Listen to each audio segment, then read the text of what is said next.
Alguns ladrões ficaram tão famosos que ganharam livros, filmes e séries contando seus feitos. Dentre esses roubos lendários, temos um dos quadros mais importantes da história, a maior riqueza de Einstein, o que restou de Chaplin e um troféu um tanto quanto importante. No vídeo de hoje começaremos a contar as histórias de roubos lendários.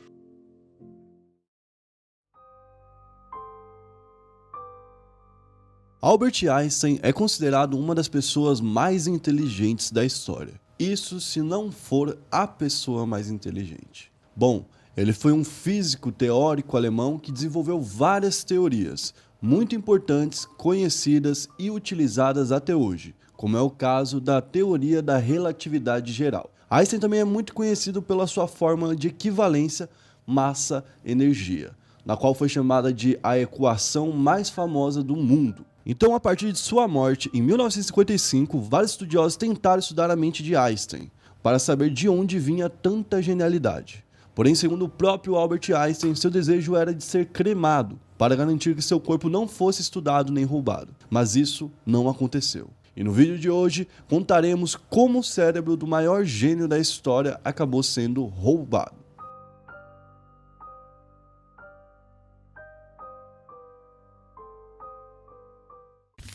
E aí pessoal, beleza? Meu nome é Bruno Fabio, esse é o Planeta Novo, e se você ainda não é inscrito do canal, vai se inscrever agora e deixar o seu like para ajudar a gente, beleza? No vídeo de hoje a gente vai falar sobre um assalto, não é bem um assalto, é um roubo que foi feito de algo inusitado, mas muito valioso. Então, qual que vai ser a meta de like para hoje, Digo Black? A meta de like hoje eu quero 35 mil likes. 35 mil likes. Oh, é bastante like. Vamos chegar com bastante like, galera, porque essa história, ó, é curtinha, é gostosinha, mamão com açúcar pra você assistir aí na sua casinha, beleza? Pra gente poder falar do pós-morte do Einstein, a gente tem que falar um pouco antes, quando ele estava prestes a morrer. O Einstein era muito evoluído mentalmente, o que todo mundo já sabe. E na época, muita gente questionava, cara, você não vai tentar de alguma forma se imortalizar? Ou tentar se estender, né, a sua vida, sei lá, né, misturando tecnologias com seu corpo, algo do tipo. Ele falava que não. Ele falava que não era do interesse dele. Inclusive, em uma de suas biografias lançada em 2005, por um cara chamado Jürgen Neff, tem uma frase do próprio Albert Einstein sobre isso, que ele fala: "Quero ir quando eu quiser. É de mau gosto ficar prolongando a vida artificialmente. Fiz a minha parte. É hora de ir embora e vou fazê-lo com elegância." Então, ele já tinha essa postura de falar que não queria se imortalizar. Ele também tinha um medo que parece bobo, mas pessoas muito importantes têm esse medo, que é: o que vão fazer com o meu corpo? Inclusive, isso me lembra uma frase que eu vi uma vez, tem uma série sobre o Houdini. Sabe o mágico Houdini? O mágico Houdini, ele fazia uma série de truques e coisas do tipo. E um dos truques que ele mais gostava de fazer, na época, era desvendar pessoas que eram charlatões. Ou seja, pessoas que falavam que conversavam com mortos e coisas do tipo, e que faziam ali trabalho com cartas e coisas do tipo, entendeu? Ele gostava de ir lá e provar que a pessoa não tinha poder nenhum e que tudo era mentira. E ele desafiava: se você fala que tem poderes paranormais, me chame e me prove. Ele ia até o lugar e mostrava que a pessoa não tinha. Com isso, obviamente, muita gente ficou brava com ele. E uma vez, uma mulher, uma dessas pessoas que estava usando aquilo ali para enganar os outros, ela falou o seguinte: você pode fazer o que você quiser e pode até destruir o nosso emprego enquanto você estiver vivo. Mas quando você morrer, o que você vai falar, quem vai escolher vai ser a gente. Nossa, que intimato. Tá ligado? Falou: pode destruir, vai lá e fala que a gente é mentiroso. No futuro não vai ter você pra fazer isso e a gente vai falar o que você fala. Eu achei uma baita de uma ameaça, tá ligado? Não mexa com esse tipo de... Não mexa nesse tipo de coisa, galera, que é meio perigoso. Mas enfim, os caras têm medo. O que vai ser falado no meu nome? O que vão fazer com o meu corpo? Por isso, ele já queria ser cremado. E em 1950, quando ele foi avisar que estava com um aneurisma na aorta abdominal dele, que era aqui, estava com um problema, basicamente era um vaso, né, uma veinha que não funcionava direito, eles já tinham muitas preocupações e não tinham muitas formas de tratar. Eles até pegaram o vaso e protegeram com uma espécie de celofane, né, na época, para tentar evitar uma hemorragia, mas era muito difícil que o Einstein tivesse bastante tempo de vida e 5 anos depois ele acabou falecendo. Antes mesmo dele falecer, já em 1950, quando ele já tinha algum medo ali de... Medo não, né? Quando ele já previa que poderia acontecer algo, ele fez um testamento, deixando ali suas heranças para amigos, para o neto ele deixou um violino, para a secretária ele deixou outras coisas, e, por exemplo, para a Universidade de Jerusalém, ele deixou várias coisas, vários manuscritos, várias... Imagina a riqueza de um diário do Einstein, de uma anotação. O cara pode ter falado assim, não... E se a gente fizesse algo pra teletransportar? Aí ele chegou só até a metade e falou, quer saber? Vou jogar bola. E aí, tipo, entendeu? Porque o Einstein não pode jogar bola. O Einstein tem que ficar ali, tá ligado? O Einstein não pode viver. Então o Einstein ele tem que estar ali fazendo bagulho porque ele é a nossa evolução.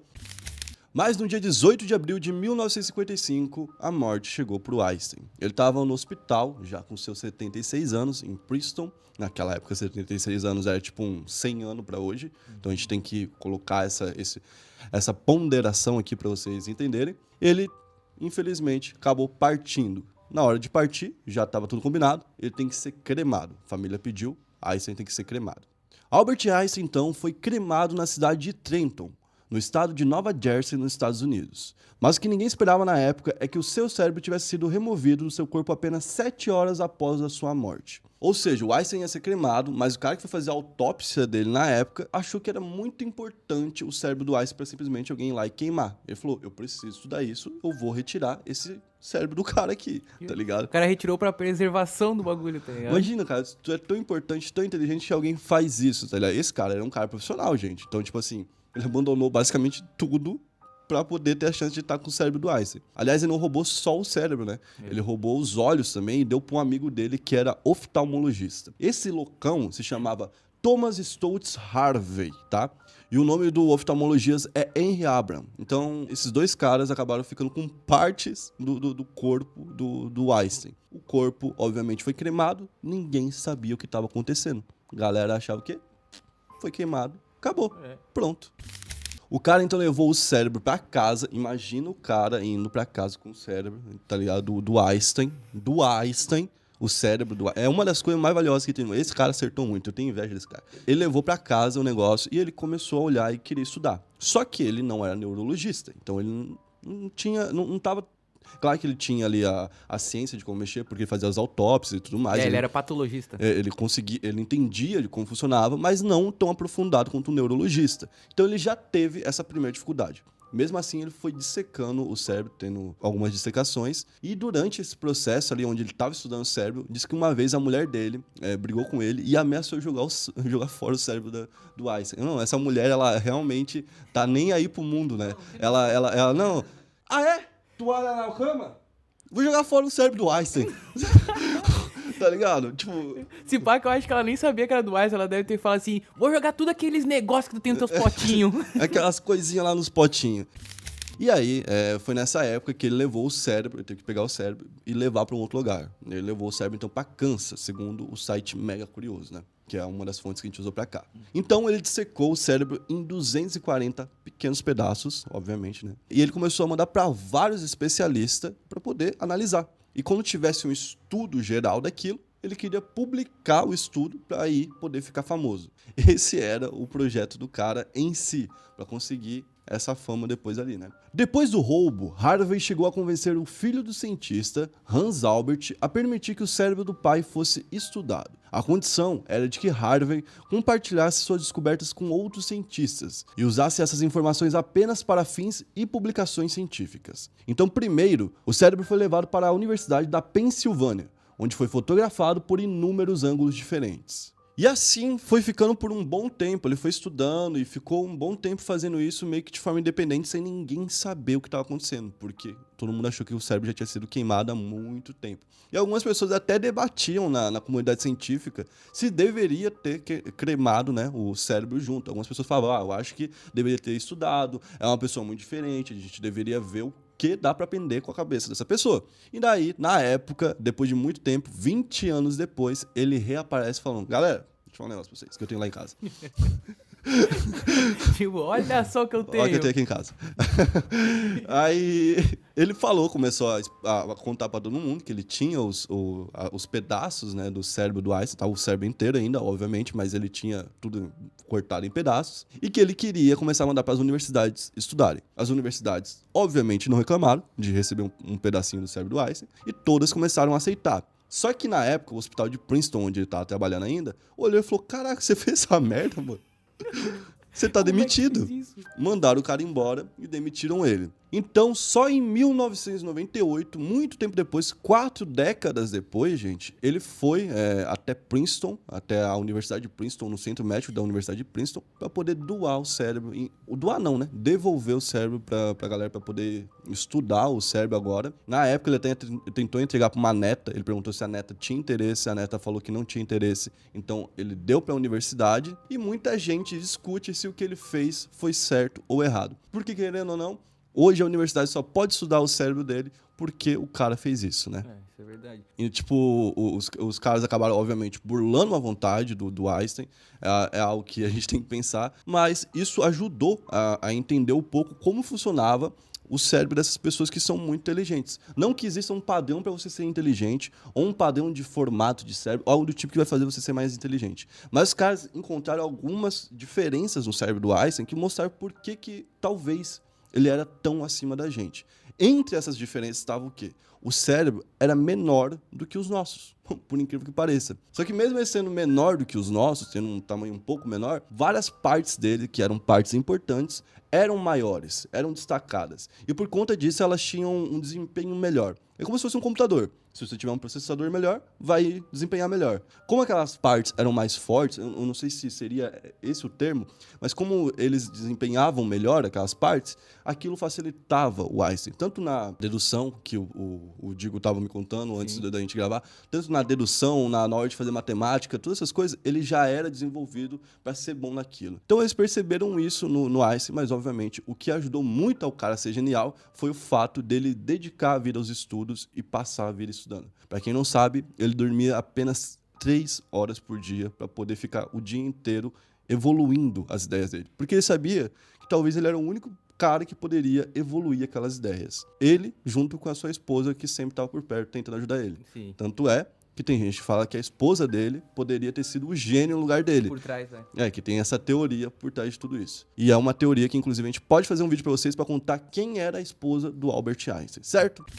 No vídeo de hoje a gente vai falar sobre roubos lendários, é a parte 2, porque vocês atingiram a meta de comentários, tinha 3.000 comentários como meta, bateu, então vamos soltar a parte 2 agora. Pra gente soltar a parte 3, vamos pedir quanto? 4.000, né? Eu ia falar isso agora, 4.000. 4.000 comentários, então 4.000 comentários, eu acho que a galera consegue. Bate sim, vai bate bater rapidinho, mais mas vai ainda. comentando ponto, comentando um monte de coisa, eles roubam, eles são ladrões também, por isso que eles gostam desse tipo de vídeo, entendeu? Então, qual que vai ser a meta de like pro vídeo de hoje, Digo Blackson? 21.877. 28 como é que é? 21 mil. 21 mil? 21 mil. 21 mil?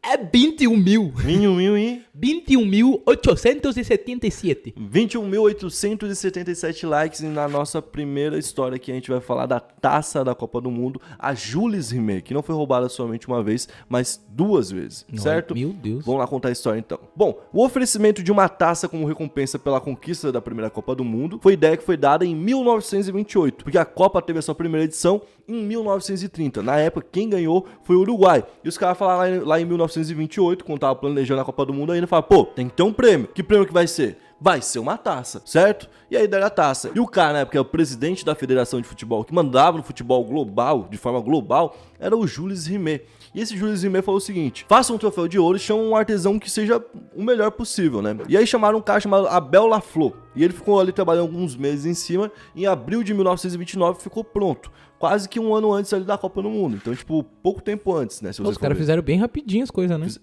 Levou um tempo até, né? Tipo, foram meses em cima, mas tipo, foi só um cara também trabalhando. E aí o Jules Rimet deu a ideia de que a taça passaria de mão em mão de quem ganhasse. Por exemplo, no primeiro ano quem ganhou foi o Uruguai, certo? Então a taça ficou com o Uruguai naquele ano. Quando a Itália ganhou em 84, ficou com a Itália. Quando a Itália ganhou em 38, continuou com a Itália. E ele tinha dado a ideia de quem ganhasse 3 vezes o título da Copa pela primeira vez, quem fosse o primeiro país a conquistar, né, 3 títulos, ia ficar com a taça pro resto da vida, eternamente. Ia ter ela pra sempre. Só que daí o que acontece? Ó o mundo que tá acontecendo, a gente tá falando de futebol, mas o mundo também tá rolando. Rola a primeira Copa em 1930, passam 4 anos, 34, mais 4, 38, vem o quê? Primeira Guerra Mundial. Segunda Guerra Mundial. Segunda Guerra Mundial. 39 começa a Segunda Guerra Mundial, vai até 45. Então, nos anos 40, a gente não tem a Copa de 42, que teria, e não tem a de 46, porque não tem condições ainda. E quando vai ter a próxima Copa do Mundo, tem que ser no Brasil. Em 1950, a Copa do Mundo foi no Brasil, por quê? Porque era o país mais bem preparado do mundo na época para receber uma Copa. Os países da Europa que tinham muito mais estrutura no futebol, estavam todos destruídos. A maioria tinha derrubado boa parte da cidade, tinha outras prioridades, entendeu? Os caras tinham outro foco, não podiam estar dando bola ali pro futebol naquele momento. Então, a Copa foi feita aqui no Brasil. Então, afetou todo mundo de várias formas. E em 46, teve uma reunião, depois que acaba a Segunda Guerra Mundial em 45, tem uma reunião em 46, onde eles decidem colocar o nome da taça de Taça Jules Rimet, por conta do Jules Rimet ter sido o cara que idealizou toda a Copa e a ideia da taça, e até essa ideia de ter o terceiro título. Só que até então, só tinha tido 3 Copas, e a Itália tinha 2, e o Uruguai tinha 1, e o Brasil não tinha nenhuma. A próxima Copa era no Brasil, foi pra final Brasil e Uruguai, e o Uruguai ganhou a segunda. Nossa. Então foi Uruguai com 2, Itália com 2 e Brasil sem nenhuma por enquanto, certo? E o Brasil só foi ganhar a primeira em 58, então passou ainda 54 e aí veio 58 quando o Brasil ganha com Garrincha e Pelé. Em 62 o Brasil ganha de novo, com o Pelé se lesionando no início da Copa e o Garrincha tomando conta e dando mais uma Copa pro Brasil, e o Brasil entra ali na lista junto com o Uruguai e Itália para ver quem que vai ficar com a taça em definitivo. E aí tem a próxima Copa, que é a Copa de 66. Nessa Copa, que era na Inglaterra, tava rolando uma espécie de exibição pré-Copa do Mundo, alguns meses antes. E em 20 de março de 1966, no ano da Copa, tava lá a taça Jules Rimet, que tava na posse do Brasil, porque o Brasil era campeão da Copa anterior, certo? De 62. Então o Brasil quem mandava na taça, mas o Brasil forneceu ali para Londres para eles poderem exibir a taça. Diziam eles, os ingleses, que a segurança era muito grande, aqueles caras com cabeça de cotonete, tá ligado? Tinha pelo menos 2 daqueles em volta da taça, a taça sumiu e ninguém sabia como tinha acontecido. Então, do nada, sumiu a taça que era da posse do Brasil, vale lembrar, né? E o Brasil ficou puto. Mas lógico, né? Na época, teve até um cara da seleção brasileira que falou o seguinte: se fosse no Brasil, nunca que isso ia acontecer, porque até o bandido do Brasil ama o futebol.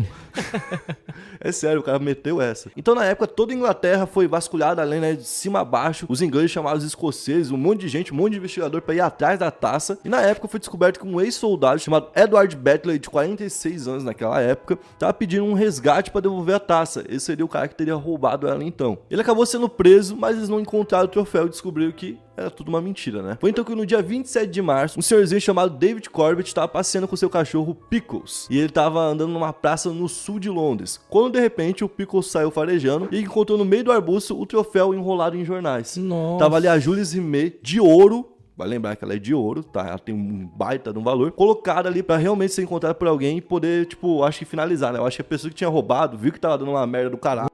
Viu que não ia conseguir lucrar com aquilo e falou, pô, eu vou me livrar disso aqui, vou botar em qualquer canto pra ver se alguém acha, né? E aí foi o que aconteceu. O Pickles, inclusive, que na época ganhou uma baita fama, o cachorrinho que encontrou, Sim. né? Ele ganhou um patrocínio vitalício pro resto da vida de uma fábrica de comida canina. Então, pro resto da vida, ele ganhou comida de graça. Meu Deus do céu. E aí o que acontece? Em 1966, a Inglaterra ganhou uma Copa, diga-se de passagem, roubada, porque existe um roubo escandaloso de erro de linha. Hoje, a Inglaterra não teria sido campeã. Eles foram campeões porque a Copa foi disputada na casa deles, teve muita pressão para que eles fossem, e foi a única vez que eles foram, vocês podem perceber. Então, eles ganharam essa Copa que foi roubada, falando claramente. Veio em 1970, a Copa do México, Brasil ganha a Copa, a terceira. Primeira seleção a ganhar a terceira, a taça é do Brasil. Traz a taça Jules Rimet pra cá, nunca mais ninguém vai ver essa. Essa daí é verde e amarela pro resto da vida, certo? Tá na história, essa daí só a gente tem. Bah, que pira. E ela ficou lá por 13 anos, guardada com muito orgulho, um orgulho nacional, até que em 1983, do nada, ela some. Ela tava em exposição na sala de troféus da CBF, que fica no Rio de Janeiro, e ela tava protegida por uma caixa feita à prova de bala, então ela tava ali com uma certa proteção boa, né? E aí os caras conseguiram desmontar isso e levar a taça embora. Bom, uma curiosidade aqui é que tinha uma taça, uma réplica igualzinha, idêntica à Jules Rimet, que ela ficava guardada, escondida. Sendo que nos grandes museus acontece o contrário. Você coloca a original guardada, escondida, Isso. e coloca pra exibir pro pessoal uma réplica que a pessoa vai ver e vai ter a mesma experiência, entendeu? E aí eles botaram então a réplica pra guardar. Meu Deus, E a original foi roubada, foi levada embora. E agora, olha o absurdo. Na época, o roubo foi planejado por um cara chamado Sérgio Peralta, que era um representante do Atlético Mineiro na CBF. Era uma pessoa que não tinha pouca importância, era uma pessoa importante. E teve dois caras que ajudaram, que eram o Chico Barbudo e o Luiz Bigode. Eu sei que parece filme, mas não é. Eles são amigos, eu acho. Provavelmente. Dá pra abrir uma barbearia, né? Então eles chegaram no local, pegaram o vigia, renderam o vigia, cobriram o olho dele com o esparadrapo pra ele não ver o que tá acontecendo. Eles conseguiram as chaves da sala, ali com o vigia, né, rendido. Foram pro 9º andar, que era onde estava a taça. Pegaram a taça e pra abrir aquela caixa que eu falei, tinha uma madeira em volta do vidro ainda. Eles utilizaram um pé de cabra pra abrir essa madeira e depois conseguiram quebrar o vidro pra daí sim tirar a taça lá de dentro. Nossa, olha o trabalho. Deu um trabalho. O Sérgio Peralta tava do lado de fora esperando que eles viessem correndo e entregassem a taça, né? Na época foi dado como, tipo, uma facada no ego nacional, tipo assim, colocou o Brasil realmente como um país que não tem responsabilidade, que não tem segurança, que não consegue cuidar de nada, que não tem zelo. Todo mundo ficou com vergonha do que tava acontecendo, né? Um Sim. orgulho nacional sendo roubado. E aí a Polícia Federal foi colocada atrás e as melhores pessoas do Brasil, os melhores investigadores começaram a investigar. Na época tinha um cara chamado Antônio Seta, que tinha o apelido de Broa e era considerado pela polícia como um dos melhores arrombadores de cofre do Rio de Janeiro. O cara tava em quase todo tipo de assalto do tipo. Fazia sentido ele estar aqui, porque tinha que ter um cara desse tipo, que era um bom arrombador, certo? Um bom arrombador é doido, né? Aí parece bom aquele cara. arrombador. Mas é isso aí. Que o texto tá me pedindo pra eu falar isso. Tá ligado? Ele havia sido convidado realmente pelo Sérgio Peralta pra fazer o assalto, mas acabou recusando. E aí a polícia ficou sabendo disso, e aí foi atrás do Barbudo, do Peralta e do Bigode. Então ele já sabia que eram os caras, e aí descobriram que a Jules Rimet já tinha sido vendida pra alguém, e que inclusive ela já tinha sido derretida. Ou seja, os caras tinham acabado com ela pra fazer ouro, pra poder vender o ouro dela ali, né? Mano, eu sei que parece história de filme, mas quem tinha comprado o ouro era um argentino chamado Juan Carlos Hernández, que deve ter uma estátua em algum lugar da Argentina, Provavelmente. E o ouro que foi derretido acabou sendo apreendido pela polícia, e no decorrer do processo, enquanto o processo estava rolando, em um certo momento ele também foi roubado. Ah, meu Deus. Não, a galera queria roubar essa taça de qualquer forma. Mesmo derretida. Vai virar corrente. O crime foi julgado então em 1988 e em 1989, enquanto eles esperavam em liberdade o julgamento da apelação que tinha sido feita, o Barbudo acabou sendo assassinado. Então, tipo, em 89, ele já, tipo, recebeu ali a sentença. O Peralta foi preso em 1994, mas ganhou liberdade condicional 3 anos depois. Ou seja, ficou 3 anos preso e em 97 estava na rua de volta. Já o Bigode ficou foragido até 1995, ficou 1 ano foragido depois da sentença. E em 1998, ele também saiu da cadeia. O Juan Carlos Hernandes, que comprou e derreteu a taça, nunca foi condenado. Mas logo em seguida, ele acabou sendo preso por tráfico de drogas. Agora é o cara que falou, né, que, pô, o Brasil nunca ia roubar porque os ladrões amam o futebol, não contava que tinha ladrão argentino, né? É verdade. Esse daí foi o plot twist da história, né? De todo modo, ele não tava errado. Né? E na primeira posição a gente vai falar do roubo do cérebro de Albert Einstein, cara. Porra, não tem nada melhor pra você roubar do Einstein. O que ele tinha de mais valioso? O que ele tinha? Um Rolex? Não. Não era um Rolex, uma casa. Acho que o óculos dele. O óculos era mais valioso? É. Senão ele ficava cegueta. Ele ficava batendo a mão nos móveis. Cadê, porra? Não consigo ver as Virava um velho contas. esclerosado. Mas não, o Einstein, porra, tinha uma mente brilhante, todo mundo queria estudar a mente dele, mas ele não queria virar objeto de estudo. Ele falou, porra, não quero que isso aconteça com o meu corpo. Eu queria ser enterradinho ali como todo mundo, mas já que não dá, vou ser cremado pra ninguém ficar me fazendo de, sei lá, de herói, nem nada do tipo. Não quero isso. Não quero. Ele pediu pra ser cremado, só que quando ele foi pro legista, o que aconteceu? Lá em 1955, os caras falaram, o que? Quer que se foda? É o Einstein. Vou arrancar o cérebro dele, os 2 olhos, vou dar os olhos pro oftalmologista dele. Foi literalmente isso que aconteceu, tá? Eu não tô inventando, não. O nome do cara é o Thomas Harvey. O Thomas Harvey, ele literalmente tirou os 2 olhos e falou, vou dar pro oftalmologista, vou pegar o cérebro pra mim, pra eu ficar estudando, e a família não vai perceber, porque ele vai ser queimado mesmo. Então, foda-se. E o mais doido é que 7 horas após a morte dele, o cérebro já tava sendo retirado. Olha que doideira, né? Nossa, o cara nem esperou. Porra, mano, imagina se o Einstein tava só no ronquinho. Tá? Ia voltar e o cara matou. Não sei, né? É foda. É porque acontece isso, mano. Tem umas culturas que os caras esperam tipo uns 7, 8 dias pra ver se não vai voltar. Porque, mano, vai que o cara volta, né? E aí já enterrou. Já aqueles caixão que tem tipo a marca de cara. E aí ele começou a viajar com o cérebro por aí, foi pra alguns locais, conheceu alguns físicos, Ah, visitou não bastou universidades. tirar, levou pra dá viajar. fazer um livro, é a saga do Harry Potter e o cérebro do Einstein. E aí ele foi pra algumas universidades, dividiu o cérebro em 270 partes, Meu mandou Deus. pra um monte de gente, fala aí, ó, o que você acha? Vê o que você pensa. Que é isso? O que é isso? Olha essa ondulação. E aí mandou pra todo mundo ficou estudando, falou, pô, realmente, viram que o cérebro dele tinha um tamanho diferente, era um pouco mais rígido, parecia... Não, mas foi sério. Mas é porque é real. O cérebro dele é um pouco mais rígido. É que era diferente, né? Igual uma bola de queimada. Igual a bola de beisebol, que dentro assim é madeira pura. Mas é um pouquinho menor. Um pouquinho menor. É que como ele pensava muito, né? Acho Não que precisava de tanto, né? algumas partes era bem mais É sólida. igual quando vai atualizando as coisas e vai ficando menor, tá ligado? É tipo jogador de futebol, a coxa assim é um músculo só. O ser humano mais inteligente ele vai ter um cérebro desse tamanho, igual um chip. Será? Sim, claro. Ele vai conseguir reduzir, tá? E aqui ele vai ter outras coisas. Vento. E o mais doido é que o Harvey, ele também tinha uma esposa, tinha uma vida normal, e em um certo momento ele tava viciado nesse assunto, ele ficou 30 e poucos anos nesse assunto, tá? Meu Deus. Ali, tipo, Perdeu em uma cima. vida, né? A mulher dele ficou de saco cheio, falou, eu não aguento mais esse cérebro desse Einstein aqui em casa. Eu odeio esse cara. Você com esses seus amigos, tudo de jaleco aí, vindo ficar olhando o cérebro.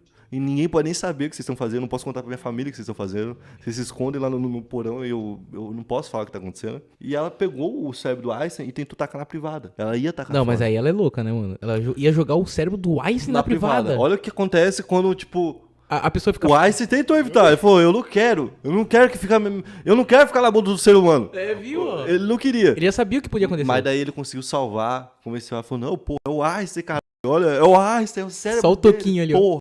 E aí ele viu que realmente não era, tipo, a coisa de estar com ele. Então ele tentou entrar em contato com uma descendente do Einstein, uma neta dele, e falou, pô, não tem interesse não no cérebro do teu avô. Do nada, imagina, a mulher Quer já que eu te deve ter... lance esse cérebro aí, não? Aí a menina falou, não, obrigado e tal. Voltou na universidade onde ele trabalhava. Ele falou, ó, lembra aquela vez que eu fiz a autópsia do Einstein? Então, eu roubei o cérebro dele, tá aqui, fatiado em 270 partes.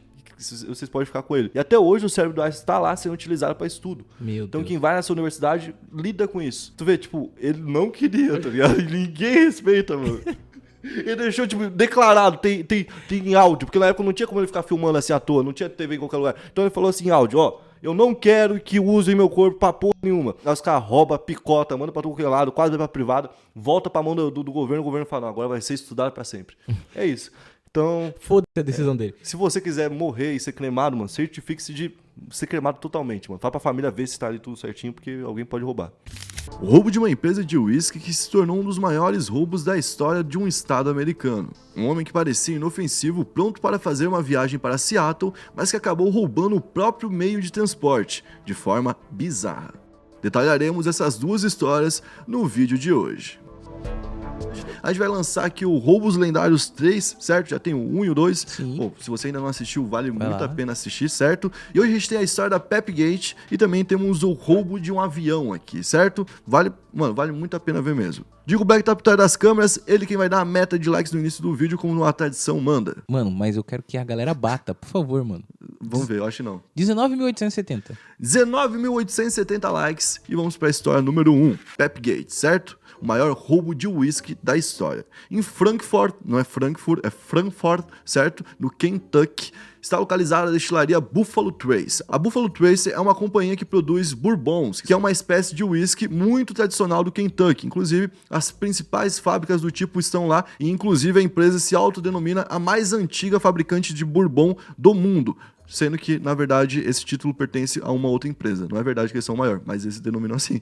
É uma empresa muito tradicional que já está aí atuando desde o século XVIII e que tem alguns produtos específicos muito caros, como a garrafa Pep Van Winkle. O Pep Van Winkle Family Reserve, que foi ali uma tiragem especial, inclusive que tinha a data de 20 anos, é considerado um dos melhores bourbons do mundo e começou a encarecer por conta da pouca quantidade de garrafas que existiam, né? São produzidas todos os anos 7.000 caixas de Pep Van Winkle, então torna realmente muito raro, porque tem muito rapper que gosta, tem muita gente que quer mostrar em clipe, tem muita gente que quer fazer a apresentação, quer colocar num evento caro, quer colocar num casamento, entendeu? Muita gente rica luta pra ter isso dali, pra ter essas caixas num evento importante. Só que antigamente não era bem assim. Inclusive, antes desse roubo, não era tão assim. A garrafa já tava cara, mas não era cara como é hoje. E um cara que trabalhava na empresa chamado Gilbert Toby Carstinger já fazia ali um roubo ou outro, um furto ou outro, levava uma garrafa pra casa. Na época ele não considerava um roubo. Imagina o seguinte, você trabalha lá na... Teu pai trabalha lá na fábrica da Nescau. Aí uma vez ou outra ele chega com um pó de Nescau, quando tá acabando na tua casa. Isso é roubo?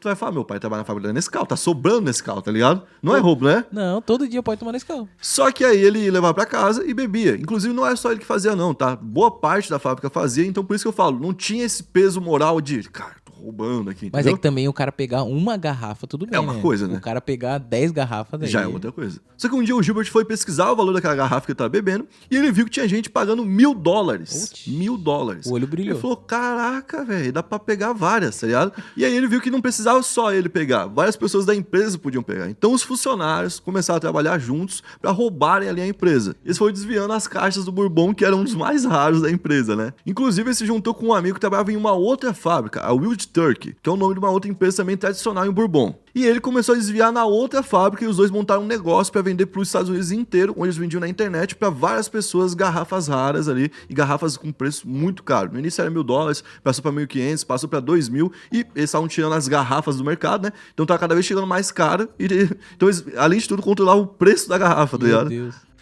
Até que um dia, em 2013, uma funcionária da Buffalo Trace, que fazia contagem de estoque, percebeu que faltavam cerca de 200 garrafas do Pep Van Winkle e fez uma denúncia direto à polícia. O roubo começou a ser divulgado nas mídias e houve uma investigação para saber quem seria o possível ladrão. Pat Melton, xerife do condado, anunciou uma recompensa inédita de $10.000 para quem pudesse dar informações que levassem uma condenação no caso. 100 funcionários da Buffalo Trace foram interrogados, mas ninguém dizia saber de nada. A polícia seguia a investigação e a mídia continuava a divulgar. Várias denúncias eram feitas, mas nada levava ao responsável pelo roubo, ou então ao local das bebidas. Então eles pegaram cada um dos funcionários, dos 100 funcionários ali, botaram contra a parede, quem foi tu, o que tu fez? E não é, e ninguém falou nada, e ele falou, caraca, mano, quem que tá roubando? Roubaram 200 garrafas. E começaram a caçar na casa das pessoas, nos sítios que tinham por ali, foram vendo, foram vasculhando, e ele tava vendendo cada vez para pessoas mais ricas, cara, que eram pessoas mais poderosas e pessoas mais importantes. E um dia chegou ali no contato de alguém, que falou, pô, vou denunciar o cara. E em 2015 teve uma denúncia anônima feita, falando onde estaria o Bourbon, que era na residência dele. A polícia foi até o local e encontrou alguns barris com uísque. Na hora ele foi interrogado e falou que a bebida não era da Buffalo Trace, a bebida que estava sendo procurada. E inclusive ele alegou que o que estavam procurando eram garrafas, 200 garrafas de Pep Van Winkle e não barril de uísque. Então não era o que eles estavam procurando. Não tem nada a ver. E a evidência real veio do telefone do amigo dele, né, que tava fazendo o desvio lá na outra empresa, onde foram encontrados fotos de várias garrafas do Pep Van Winkle e também garrafas de outras bebidas raras que estavam desviando. E no início os amigos do Toby que foram interrogados negaram tudo, como as 100 primeiras pessoas fizeram, só que para poder receber ali imunidade, porque em um certo momento a justiça pressionou, mostrou que ia prender todo mundo se ninguém falasse, para receber uma imunidade, todo mundo acabou apontando o dedo, mas o único que foi preso mesmo foi o Gilbert, que chegou aí pra cadeia, mas ficou muito pouco tempo lá também. Em 2018 ele foi condenado a uma pena de 15 anos, mas só passou 30 dias lá devido ao estado condicional de choque que ele estava vivendo. Inclusive, ele foi beneficiado por um tipo de lei que tem no estado que diz que pessoas que cometeram crimes não violentos, crimes não muito perigosos, né, que não demonstram ser perigosos para a sociedade, podem voltar para a rua se for a primeira vez que estão passando pela cadeia. Então ele foi beneficiado por conta disso e já está solto. E, inclusive tem até um documentário onde ele aparece contando a história e dando risada, né? Tipo, pô, falando, olha o que eu fiz, tá ligado?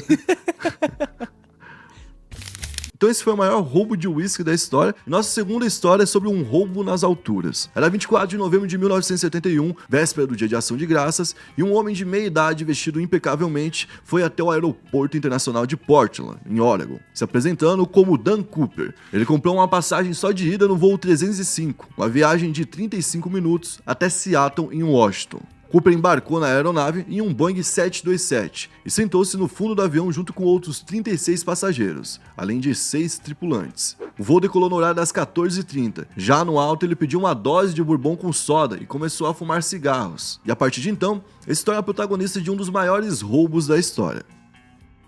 Então na decolagem ali ele pediu um bourbon, né? Já tava tomando aquele whiskyzinho. Parecia um cara comum, naquela época era normal. Inclusive avião nessa época não era algo barato, tá? Avião era pra pessoas ricas. Então eles serviam coisas absurdas também no avião. Serviam lagosta no avião, serviam aqueles... Já viu aquele Ramon Pata Negra? Que vende na loja do Galvão Bueno. Sim. Galvão Bueno tem uma loja, sabia? Vende só vinho, queijo. Só coisa barata. Fala assim, o que você pode harmonizar com o meu vinho? Aí o vinho dele é tipo 600 pila. Ramon Pata Negra. Aí tu vai ver o Ramon Pata Negra que ele tá vendendo também lá. 9 mil reais. Que é um presunto, tá ligado? É um presunto de 6 quilos, beleza. Mas, pô, vai tomar no c... Então... Uma lasquinha deve ser uns 50 pila. É muito caro, tá ligado? Então, aquela galera chique lá, ele fumando o cigarrinho dele, bebendo o bourbon, chegou numa aeromoça chamada Florence e falou, pega esse bilhete aqui. Ela pensou que era uma tentativa sexual, mais uma, de algum homem rico, tentando convencer ela de ficar com o cara, né? Ela tinha 23 anos na época, então ela recebia um monte de oferta do tipo, e ela meio que cagou, nem leu ali o bilhete do cara. Ele vendo que ela não ia ler o bilhete, chegou até ela, se inclinou e sussurrou. Senhora, é melhor que você olhe pra esse bilhete. Eu tenho uma bomba. Então ele pediu pra ela que ela se sentasse ao lado dele, e mostrou que realmente tinha uma maleta repleta de cabos ali, onde estava a bomba, né? E ela viu, pô, o bagulho é sério. Aí ele começou algumas exigências. Ele falou, preciso de $200 mil, em notas de $20, 4 paraquedas e um caminhão de combustível parado em Seattle, onde queria que o caminhão tivesse disponível para a aeronave poder reabastecer para ele fazer uma fuga. Então, ele queria gasolina para fazer reabastecimento para ir para outro local, para outra rota, mais o dinheiro. A Florence pegou o recado, levou até o cockpit, contou isso ali pro piloto. O piloto então passou isso para a torre de comando. Willie Scott, o piloto, contatou o controle de tráfego aéreo no Aeroporto Internacional de Seattle, que por sua vez informou as autoridades locais e federais. Os outros 36 passageiros foram informados que sua chegada a Seattle seria atrasada por causa de uma pequena dificuldade mecânica, o que ajudou a não gerar pânico. Donald Nairobi, presidente da Northwest, autorizou o pagamento do resgate e ordenou que todos os funcionários cooperassem com o sequestrador. Então a aeronave começou a voar em círculos, né? A população não sabia o que estava acontecendo, mas sabia que tinha algum problema, mas não fazia ideia de que era um sequestro, né? E o sequestrador começou a mostrar que realmente sabia onde ele estava. Falou, aqui é tal parte do oceano, né? Beleza, conheço muito bem, se precisar pousar é melhor pousar aqui, não ali. E ele mostrou que tinha um conhecimento técnico, ele estava realmente há um bom tempo planejando fazer aquilo. E o FBI foi quem ficou responsável por reunir esse dinheiro aí, né, em notas de 20, e os paraquedas como ele tinha pedido. O Cooper tem um detalhe aqui que mostra o quanto que ele tava frio nesse momento. Ele pediu mais um whisky, e quando ele pediu esse whisky, ele pagou pela bebida. Quando ele pagou pela bebida, ele pagou pra Florence, a mesma aeromoça que eu tava falando o tempo todo, né, ele pagou pra ela e pediu pra que ela ficasse com um troco. Olha só, Então, tipo assim, o cara, ele queria cativar as pessoas, ele queria, de alguma forma, ainda conquistar as pessoas, mostrar, eu não sou tão ruim, não sou violento, entendeu? Então o FBI ficou ali igual louco, correndo em vários bancos de Seattle, enquanto o avião tava girando lá em cima. Imagina, o avião lá em cima, não podendo pousar, girando, e o FBI tendo que, cara, onde é que eu vou arrumar nota de 20 pra esse cara, tá ligado? E o doido foi que eles ficaram tirando foto de cada uma das notas. Por quê? Porque eles queriam localizar depois onde ia ser gasto esse dinheiro. Então realmente deu um trabalho do caramba, né? Então o Cooper foi informado ali às 5h24 da tarde que as exigências já tinham sido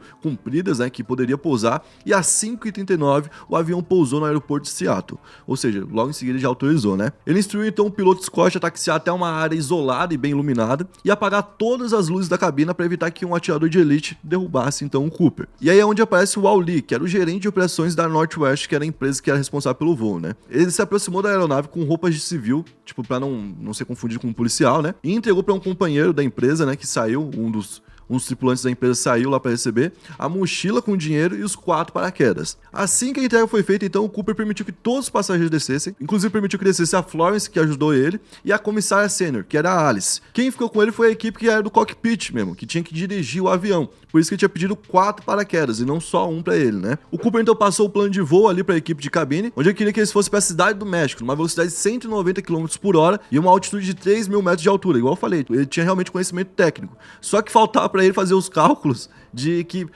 a gasolina não seria suficiente. Ele ia ter que parar em algum ponto de novo para reabastecer. Então eles decidiram que iam parar numa cidade chamada Reno, lá em Nevada, antes de entrar para a cidade do México. Às 19h40, então, a aeronave parou lá em Reno, conseguiu parar em Nevada, reabasteceu e decolou novamente, cara. Nossa. E olha que doideira, ele mandou a galera que tava pilotando ali ficar todo mundo dentro da cabine, ficar com a porta fechada. Ele abriu a rampa de acesso do avião, colocou o paraquedas, pegou a mochila de dinheiro e pulou de 3 mil metros de altura. E simplesmente sumiu. Nunca mais foi achado. Nossa, o cara nunca mais foi achado. mano. O cara conseguiu fazer tudo isso e ir embora, mano.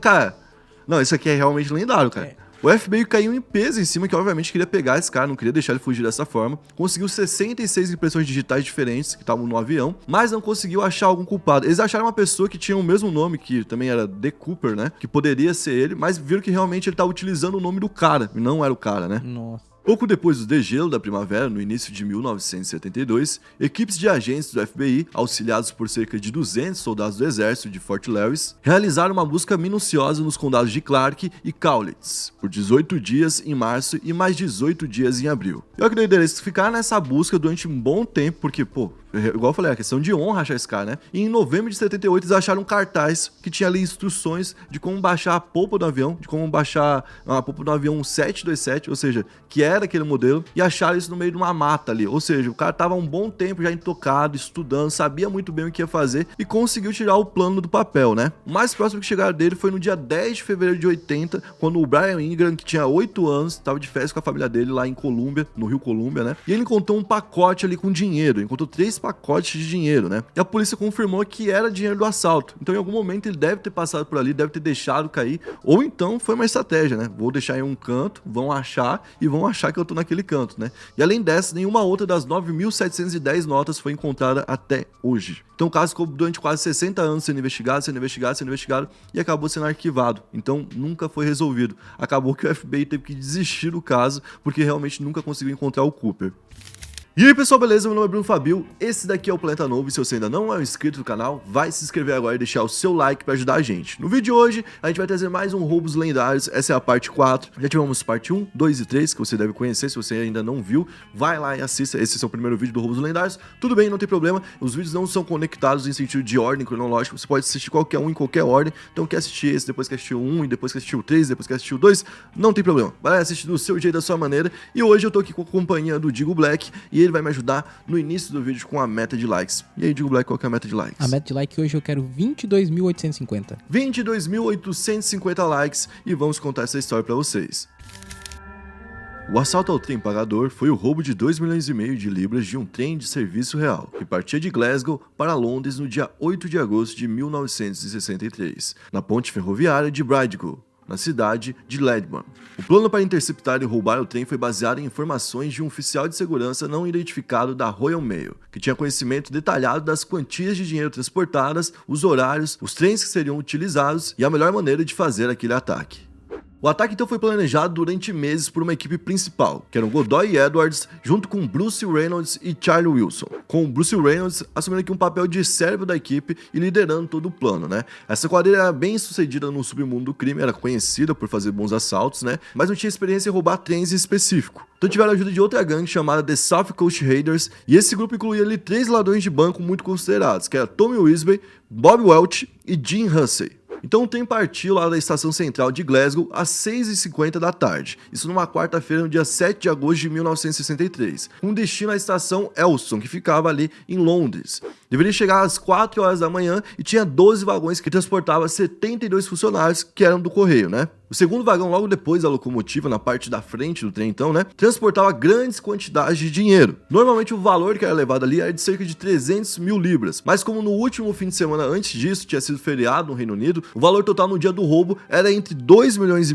e 3 milhões de libras. Nossa, então os caras deram uma boa, grana. eles esperavam 300 mil, chegou lá tinha 10 vezes mais, Imagina. né? Só uma curiosidade, em 1960, 3 anos antes do grande assalto ali, né, ao trem pagador, um órgão de fiscalização recomendou a instalação de alarmes para todos os trens, isso em todos os vagões, principalmente nos vagões especiais, que eram de transporte de grandes quantias. E isso foi implementado em 1961, só que os vagões ali que eram utilizados para transportar esses altos valores foram mantidos em reserva. Um dia, se precisar, a gente vai ter que usar eles. Foi meio que esse o pensamento, né? E na época, justamente aquele trem teve ali alguns vagões com problema e por conta disso tiveram que utilizar um reserva. E aí Nossa. foi onde deu uma merda. Então pouco depois ali das 3 horas, ali quando já estavam próximos de chegar no destino final, né? O motorista Jack Mills parou o trem na linha principal ali da costa oeste em um sinal vermelho. Ele viu o sinal vermelho, então parou. Ele não sabia o que estava à frente, mas tinha um sinal vermelho, a ordem para parar mesmo, né? Então parecia algo normal, mas o sinal havia sido adulterado pelos ladrões. Tinha um deles que já era especialista em adulterar o sinal de trem. Então essa equipe que chegou ali para ajudar eles realmente foi fundamental no roubo. Como essa parada era inesperada, um membro da locomotiva, o David Whitby, desceu do do trem para usar um telefone e descobriu que os cabos estavam cortados. Então quando ele voltou pro trem, ele foi dominado por um dos ladrões, e enquanto isso, os membros da gangue entraram na cabine do motor, dos dois lados, né? Enquanto o cara que tinha saído da locomotiva tá lutando com esse ladrão. Então no meio dessa briga toda que tava rolando ali do lado de fora, enquanto tinha uma parte já focadona no roubo, né? O ladrão atingiu o cara então com uma barra de ferro na cabeça, né? E ele ficou semi-consciente. Logo em seguida depois foi descoberto, né, que ele nunca mais voltaria a ter uma vida normal, ele teve sequelas por conta desse golpe, né? Então essa é a única vítima direta ali fisicamente ligada a esse roubo. Então eles soltaram os vagões que não eram necessários, pegaram só a parte da frente que estava com dinheiro e tinham que ir com a locomotiva até uma parte onde tinha uma ponte, que era o local que eles iam jogar o dinheiro, que estava tudo planejado já. Então eles pegaram o maquinista, mandaram fazer isso, e o maquinista não estava conseguindo fazer na hora. Então depois de muita pressão, ele conseguiu fazer com que o trem fosse até a ponte, eles tiraram o dinheiro e começaram a colocar nos caminhões. Nesse momento aqui, tem uma parte interessante que os funcionários ainda tentam, né? Mesmo com um amigo deles lá fora já, tipo, que poderia estar morto, eles não sabiam se estava morto, se estava vivo, eles ainda tentam de alguma forma reagir e impedir que os ladrões levem o dinheiro, mas apanham os ladrões e a gangue consegue levar ali 128 sacos, praticamente toda a quantia que tinha no trem, né? E a quadrilha então partiu no seu caminhão para poder fugir e utilizou mais duas Land Rover que eram clonadas, né? Elas eram iguais para parecer igual, para que a polícia seguisse as duas, porque uma ia ser suspeita, né? Então a polícia ia achar uma outra que não ia ter nada. Então se dividia a chance de ser encontrado pela polícia, porque a polícia podia encontrar um carro que tava tudo certinho. Eles então foram embora ouvindo ali pelo rádio, né, tudo que a polícia estava passando pra mídia sobre o caso, e foram pro esconderijo, onde dividiram o dinheiro em 16 partes, onde os principais iam receber sua parte e algumas pessoas receberam ali quantias menores. Então eles começaram a ouvir o rádio, viram que a polícia estava fazendo um cerco, que a polícia falou, ó, eles não fugiram, eles estão aqui num raio de 50 km, e eles estavam realmente. E eles falaram, pô, a gente não vai poder fugir então no domingo, vamos ter que fugir já na sexta. Lembrando que o assalto começou na quarta-feira, né? Então vamos fugir já amanhã, então vamos pegar o nosso dinheiro aqui, vamos fugir já amanhã, e a gente vai se antecipar, se vê os caras, a gente troca tiro e é isso. Tem que dar certo, tem que fazer dar certo. E um deles, antes de ir embora, ficou com a missão de limpar a casa, limpar tudo pra não ficar nenhum DNA, e depois tacar fogo na casa, certo? Então eles foram até o esconderijo pra tentar ver se o cara tinha realmente feito isso, porque desconfiaram do cara, né? E quando chegaram no local, perceberam que a polícia já tinha encontrado o esconderijo e já tinha as provas contra eles. Putz. Então, tipo, o cara ferrou todo mundo. O cara nem deve ter feito o trabalho, deve ter fugido com Não, os porque caras, daí o né? que aconteceu? Encontraram ali a fazenda, certo? Aí foram falar com o dono da fazenda que tinha sido alugada. Falaram, pô, quem que alugou isso aqui? Descobriram quem era o cara que tinha alugado, que não tinha dado nome falso. Meu E Deus. acabaram encontrando todo mundo de uma vez só. Onde o Ronald Biggs começa a fugir da polícia, vai pra Paris. Depois ele vai morar na Austrália. Depois ele vem morar aqui na América Central. Depois ele vem morar no Brasil, pra poder mudar o rosto, pra parar de ser seguido, né? E esse cara, depois de um tempo, teve um filho no Brasil. E o filho dele participou do Balão Mágico. O filho dele era famoso no Brasil. Então, é uma pessoa que, além de tudo, teve um filho conhecido aqui. No fim, quase todos foram pegos e foram levados pra prisão em algum momento. E ele decidiu voltar depois de muito velho, já pra Londres, pra poder se acertar ali com a lei, né? E também dar uma entrevista sobre toda a vida que ele viveu. Uma vida de foragido, né? Bom, pessoal, então esse foi o vídeo do assalto ao trem pagador, que foi o maior assalto da Europa durante o século XX. Então, de todos os assaltos que rolaram por lá durante o século passado, esse foi o que teve a maior quantia e que teve a história mais longa, né? Porque a história se estendeu até agora nos anos 2000, quando ele volta pra lá pra dar essa última entrevista, igual a gente falou, volta pra se acertar com a lei, quando ele já é uma pessoa idosa e totalmente diferente daquele cara que assaltou o banco, que tava junto de gangues, que tinha sido preso antes e, cara, que tinha uma vida que daria realmente um filme, né? Pô, eu achei doido por causa E se duvidar, tem filme, tá? Eu não duvido que com tenha certeza filme. deve ter. E eu acho muito doido porque que nem quando começou eles a fazer o assalto, deu tudo certo, né? Pra eles poderem fazer. Quando eles tiveram só fugir, deu tudo errado. Tipo, um detalhe muito pequeno, né? O cara dá os dados verdadeiros na hora de alugar a casa, que é uma burrice enorme. Se você é um... Não é? Porra, é uma burrice Ladrão enorme, muito né? burro, né, mano? Muito burro. E o outro cara que era pra, tipo, limpar o lugar e falou, foda-se, vou embora. E não limpou o lugar. Ferrou com todo mundo, né? Ferrou com todo mundo. E aí, pessoal, beleza? Meu nome é Bruno Fabio, esse daqui é o Planeta Novo, e se você ainda não é um inscrito do canal, vai se inscrever agora e deixar o seu like pra ajudar a gente. No vídeo de hoje a gente tem mais um Roubos Lendários, e hoje a gente vai falar de um roubo que envolve um casal, misticismo, satanismo, olha que doideira. Nossa. Tem que ver se é real, porque o cara que fez também era um patife, um pilantra. E também um roubo em Las Vegas. Então é uma história de filme que a gente vai contar aqui pra vocês. Heather Tautphi nasceu como membro do Seneca, um grupo indígena de nativos americanos por conta de suas raízes. Então, ela já tinha ali desde pequena um envolvimento com esse grupo. Esse grupo habitava lá no norte do estado de Nova York antes da Revolução Americana, então normalmente ficava por lá. mas foi em outro lugar que ela foi criada. Em um lugar chamado Williamsville, que fica em Buffalo. Seus pais eram adolescentes quando ela nasceu, então não estavam preparados para ter um filho, né? E decidiu se separar ainda quando ela era bem pequena e bem criança. Seu pai encontrou uma nova namorada e essa namorada não gostava dela. Então a casa do pai dela, que era regido pelo pai, sempre tinha ali muitas substâncias ilegais e também tinha muito álcool, fazendo com que a criação dela fosse problemática desde cedo. Inclusive, por conta disso, aos poucos ela foi se aproximando dos vícios, igual o pai dela, né? E acabou se tornando uma usuária de crack. Então, desde jovem ela tinha esse problema, mas mesmo com esse hábito que não é nada saudável, né? Ela tentava seguir uma vida normal, uma vida com emprego, com estudo e tudo mais. Em 1987, ela se mudou para São Francisco, onde foi morar com a mãe, estudou e se tornou assistente de enfermagem, além de trabalhar em clínicas da região por 4 anos. Então, ela estava conseguindo ir bem. Só que ali os vícios impediram que ela seguisse seu caminho novamente. Dessa vez foi o uso de coca, de pó, né? Que levou ela à sua demissão e colocou ela no fundo do poço. Foi nessa época que de total abandono, se é que a gente pode falar assim, não é abandono, mas total isolamento que ela mesma causou na vida dela, né? Ela ficou distante de todo mundo, do pai que já tinha decepcionado o pai, e o pai já era uma decepção por si só. Já tinha decepcionado a mãe também, e aí, tipo, ela não tinha muito pra onde ir. Foi nessa época que ela acabou conhecendo, então, um cara chamado Roberto Solis, em 1993. Em uma boate, então, eles se conheceram, e o Solis, cara, é um rapaz que era muito problemático também.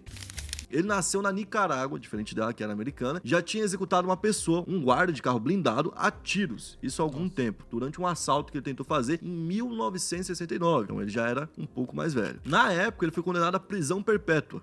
Olha que doideira. Aí você fala, como é que esse cara tá nos Estados Unidos se ele foi condenado à prisão perpétua na Nicarágua, lá nos anos 60? Bom, na prisão ele escreveu alguns livros de poesia que deixaram ele famoso, e por conta dessa fama, em 91 ele conseguiu sair da prisão. Nossa, 2 como anos assim, mano? Olha que doideira. O cara ficou famoso, não. Não, então tá bom. Então tá bom. Tá solto. Não tem nada demais, só tentou roubar um blindado. Isso. Mas aí ficou famoso, né? E aí 2 anos depois que ele saiu da cadeia, então ele encontrou ela nessa boate. Olha como é que é a vida, né? Ela dizia, inclusive, que nem parecia que ele tinha cometido um crime horrível e que ele já tinha mudado bastante e era uma pessoa legal e normal. Porém, ela ficou chocada quando entrou no apartamento dele, pois lá dentro ela viu que ele guardava uma cabeça de uma cabra, cristais e algumas cartas de tarô. Vai lembrar que o tarô não é um negócio ruim nem nada do tipo assim, só que tinha tudo isso misturado, aí você fica com um pouquinho de medo. Podia ser uma bíblia. Você tem uma bíblia, um pentagrama de sal em cima. Você já fica, eita porra, não é? A bíblia é boa, velho. Pô. Mas misturado com tudo isso, não tem como, né? E tinha um altar ali. Então, ele perguntou pra ela se ela acreditava no diabo. Ela falou, acredito. Depois do que eu tô vendo aqui, eu vou falar que não. Agora, nesse momento, eu vou falar que não. Não tem nem como negar. Eu já acredito muito. E ele ofereceu pra ela, então, pó, que ela já era viciada. Então, ela usou pó com ele, e depois de já ficar ali fora de si, né, bêbados e tudo mais, ele começou a treinar ela pra atirar. Então, ensinou ela a atirar, por exemplo, com uma arma AK-47, que é uma arma que, inclusive, é chamada de fuzil de assalto, né? E ela, apesar de ver ali um caminho perigoso, que ela não era criminosa até então, ela tinha problemas com vício, mas ela não era criminosa, certo? Ela viu que ele era uma pessoa que já tinha um passado estranho, que agora tava com um presente mais estranho ainda, tá ligado? Mas ela deixou a vida seguir, porque ela não tinha muito rumo, igual a gente falou. Então ela sentia ali certa confiança e segurança nele e concordou em ir com ele pra Las Vegas. Então o Roberto pediu pra ela encontrar um emprego em uma empresa chamada Loomis Armored. Essa empresa sempre transportava milhões em dinheiro entre cassinos de Las Vegas, que é um lugar que tem muito dinheiro entrando o tempo todo, né? Então era um alvo fácil porque tinha constância de dinheiro, não ia ter que planejar muito bem. E quando tem, por exemplo, uma transferência do Banco do Itaú, normalmente eles fazem um comboio fudido. Sim. Por quê? Porque vai rolar uma vez só, não vai ficar rolando ali o dia todo, entendeu? Agora, nesse caso, era todo dia e todo dia tinha muito dinheiro. Ela conseguiu, então, um emprego, olha que doideira, ela conseguiu um emprego na empresa, né? E ela se tornou motorista. Nossa. Então, pô, foi um arrego do caramba, né? E aí o plano pôde ser posto em prática finalmente. O Roberto, que já tinha ensinado ela a atirar, que já tinha, de alguma forma, controlado a mente dela ali, tem que ver bem qual que é o nível de controle, mas que ele influenciou ela, influenciou, né? Fez ela, então, memorizar um mapa detalhadamente de onde ir e o que fazer. Então ela tinha um mapa que foi memorizando ali junto com ele, e ele fazia uns negócios de tipo, vou deixar você em transe, vou botar uma tela pra deixar você em transe aqui, e agora você vai fazer o que eu quero. Você vai memorizar esse mapa. E ele fazia isso. Meio que hipnose. Ele utilizava de um monte de recursos, né? E foi assim, o trabalho dela junto com outros 2 funcionários era dirigir uma van de um cassino para o outro e encher os caixas eletrônicos com dinheiro. Então, basicamente ela tava com o dinheiro já e ia até os locais para deixar o dinheiro, certo? Na primeira parada, o cassino Circus, os colegas saíram da van com sacos de dinheiro para alimentar o caixa, então foi quando ela ficou sozinha na van, que era um momento que ela já sabia porque já acontecia várias vezes, né? E ela foi embora com a van, simplesmente assim, levando $3 milhões com ela. Ela tinha que dar uma volta lá no cassino, porque esse cassino específico tinha um estacionamento diferente, então ela se aproveitou disso para ter uma breve flecha de tempo. Eles acharam que ela tava dando uma volta pra voltar pro cassino. Tipo, entrar... meio que dá uma desbaratinada se alguém dar uma fosse roubar e desbaratinada, tal, né? voltar pra aquele cassino e tal. Eles acharam que era isso. E ela já tava indo embora há muito tempo. Meu Deus. Um dos outros funcionários chegou a pensar que ela tinha sido sequestrada, né? Porque fazia sentido também. Até porque tentou falar com ela ali pelo rádio logo de cara e não conseguiu. Então ele ficou preocupado, ligou pro seu chefe pra falar sobre o ocorrido. Então eles procuraram a polícia e a polícia veio com a história completa e falou: ó, não foi bem isso que aconteceu, ela não foi sequestrada. Na verdade, ela roubou vocês, né? O sargento da polícia de Las Vegas, Larry Dewis, e o agente do FBI, Joseph Ducha, conseguiram as imagens das câmeras do cassino que ajudaram muito, né? Porque puderam mostrar claramente quem tava fazendo aquilo. Ali perceberam que ninguém tinha roubado a van e que ela mesma tinha feito aquele roubo. Então as autoridades foram até o apartamento dela e do Roberto, porque tinha todo o cadastro da empresa e tava fácil. Só que lá tava tudo vazio. O Roberto já era experiente e não ia cometer o mesmo erro de antes e ia acabar na cadeia novamente, e agora num país muito mais rígido, onde provavelmente ele ia ficar pro resto da vida, né? Então, ele tinha assumido com tudo. E o que ele tinha feito durante esse roubo, né? Bom, basicamente, ela foi até um galpão que ela tinha alugado com uma identidade falsa, pra poder desbaratinar também, onde o Roberto já tava esperando ela há algum tempo, pra colocar essa grana que ia vir ali, os 3 milhões de dólares, em malas e caixas, e depois colocar em um carro que ia ser distinto daquele que foi roubado, pra poder fugir do local. De lá, eles fugiram inicialmente pra Denver, depois foram pra Flórida e então partiram pro Caribe. Então ficaram fazendo essas mudanças constantes. Em algum momento, eles se separam, tá? E tem um rompimento aqui. Esse rompimento é por questões amorosas, porque eles viviam uma vida muito intensa, então tinha sempre outras garotas participando, por exemplo, das relações deles. E em um momento ele passa a gostar muito de uma garota nova. Ela se sente ali menosprezada, colocada de lado, e ela então vai embora pra um outro canto. Eles chegam a morar junto ainda em Amsterdã, né? Onde ela precisa de identidade falsa, passaporte falso, e ela consegue, que não é muito fácil. O europeu é bem difícil de você conseguir exatamente igual, né? Mas ela conseguiu, junto com o Roberto. E ela não conseguiria se não fosse o Roberto. E isso é muito importante. Por quê? Porque esse passaporte europeu, ele dura 10 anos. Então, como ela termina com ele, ela passa a ter um reloginho ali, que é o tempo que ela tem pra continuar disfarçada nessa vida, com essa identidade e com um filho. Ela acabou engravidando, teve um filho, o filho que nasceu europeu, com uma mãe que não existe, né? Porque era uma identidade falsa, e ia perder tudo isso quando batesse os 10 anos do passaporte dela, então. Então, olha que doideira. Ela fica com um filho com o menino, o Dylan, até ele bater ali 10 anos. Nisso aí o Roberto já sumiu há muito tempo. Ela viveu sem ele. Inclusive, ela era muito famosa, ela era mais conhecida do que ele, porque ela era a jovenzinha que tinha abandonado tudo da vida pra poder ficar com o louco que já tinha assaltado e já tinha sido condenado. Meio que romancizado. Você entendeu? Assim. Era um romance, era isso aí, era um romance que venderam pra todo mundo. Inclusive, a casa onde ela morava antes e os pais dela sempre foram muito abordados pra contar a história dela. Ela é um caso famoso dos Estados Unidos. E ela ficou um tempão sumida, mesmo sendo um caso famoso. Ela criou então um filho, quando o filho bateu 10 anos, que coincidiu com o passaporte, ela teve que voltar. Ou ia continuar na vida do crime, ia correr atrás de falsificar novamente os documentos, ia ter que mudar de local, porque ela ia ter que abandonar a vida dela. Inclusive, ela já tinha amigas, ela tinha amiga que tinha 10 anos de amizade. Ela já tava com uma vida ali, né? Ela tinha uma vida com outro nome. Uhum. E que ninguém sabia o que ela tinha feito antes. Nossa. E do nada ela ia ter que mudar tudo e mudar toda a vida do filho. Mudar o nome do filho, mudar a identidade do filho e colocar ele na vida do crime também. É verdade. Então ela pensou, pô, acho que tá na hora de eu voltar pros Estados Unidos e cumprir a pena daquilo que eu cometi, né? Então em 2005, depois de 12 anos de fuga com sucesso, ela volta pros Estados Unidos. E tem um detalhe muito importante aqui no voo de volta, porque se ela é pega antes de se entregar, ela não se entregou, ela foi pega. Ah, pode crer. E se ela se entrega, ela consegue uma redução muito grande de pena. Ela entrou no avião totalmente disfarçada. Pela última vez ela tava fugindo pra poder ir até a polícia. Ah, você pode entendeu? crer. Ela tava disfarçada porque não queria que ninguém de forma alguma descobrisse que era ela. Tava entrando ali nos Estados Unidos e não queria que a polícia visse ela. E ela ia até a polícia. Porque se a polícia visse ela, ia capturar ela. E aí a pena ia subir muito, E aí ia acabar pra ela. Então ela decide se render ali no tribunal de Las Vegas quando ela tinha 33 anos. E ela diz o seguinte: estou fazendo isso por ele. Eu sinto que ao me entregar e me render, posso dar a ele uma vida melhor, uma que ele merece. E é uma decisão difícil. Além do assalto, ela cometeu fraude bancária, onde ela deu dados falsos a banco e tudo mais. Ela cometeu fraude pessoal, onde ela se passou por outra pessoa, ela falsificou a própria identidade, né? Sim. Dela. Então ela viveu uma vida de crime durante todo esse tempo. Todo esse tempo, pra polícia, ela tava cometendo crime. E ela recebeu então a sua pena, que poderia ser de até 40 anos, mas os advogados dela argumentaram que por conta da idade que ela tinha na época, ela tinha sido manipulada pelo namorado, que inclusive utilizava de todo tipo de truque. A defesa inclusive falou que ela passou por um processo de lavagem cerebral. Bom, então ela conseguiu reduzir a sua pena para 5 anos, bem menos, Nossa, né? de Bem 40 mais pra suave 5. que 40 anos, ainda mais nos Estados Unidos, onde compre de ponta a ponta, né? E foi condenada também a pagar 3 milhões de dólares, que era o reembolso do que ela tinha, né, roubado da empresa. Ela foi libertada então em 2010 e passou a viver uma vida bem longe de qualquer holofote. E hoje em dia o seu filho Dylan se formou e passou a trabalhar como produtor musical e youtuber, então é uma pessoa pública. Já o pai dele, o Roberto, nunca foi encontrado.